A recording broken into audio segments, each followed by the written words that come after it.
ঘন সবুজ জঙ্গলের পাশে ছিল ছোট্ট একটি গ্রাম। সেই জঙ্গলের রাজা ছিল এক বিশাল সিংহ, নাম তার বীরু। সবাই বীরুকে ভয় পেত, কারণ সে ছিল শক্তিশালী আর গম্ভীর।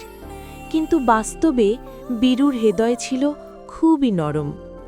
একদিন গ্রামের এক কিশোর ছেলে আরিফ জঙ্গলে কাঠ কুড়াতে গিয়ে হঠাৎ গভীর গর্তে পড়ে যায়। সে চিৎকার করতে থাকে, বাঁচাও, কেউ আছো? চিৎকার শুনে বীরু সেখানে এসে হাজির হয়। আরিফ ভয়ে কাঁপতে থাকে, কিন্তু আশ্চর্য, সিংহটি তাকে আক্রমণ না করে ধীরে ধীরে গর্তের পাশে বসে পড়ে। বীরু তার শক্ত পাঞ্জা বাড়িয়ে আরিফকে টেনে তোলে। আরিফ অবাক হয়ে বলে, তুমি তো আমাকে মেরে ঠেলতে পারতে।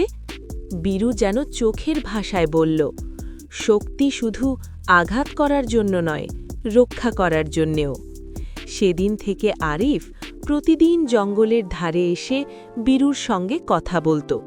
সে খাবার আনত আর বীরু তাকে জঙ্গলের গল্প শোনাত, নিঃশব্দে, চোখ আর আচরণে।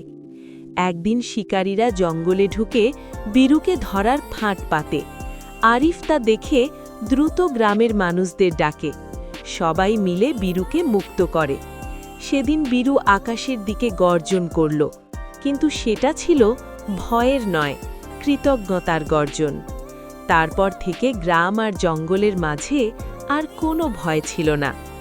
মানুষ বুঝেছিল, ভালোবাসা থাকলে হিংস্রতাও বন্ধুত্বে বদলে যেতে পারে। শিক্ষা: সত্যিকারের বন্ধুত্ব জাত, শক্তি বা রূপ দেখে নয়, হৃদয় দেখে গড়ে ওঠে।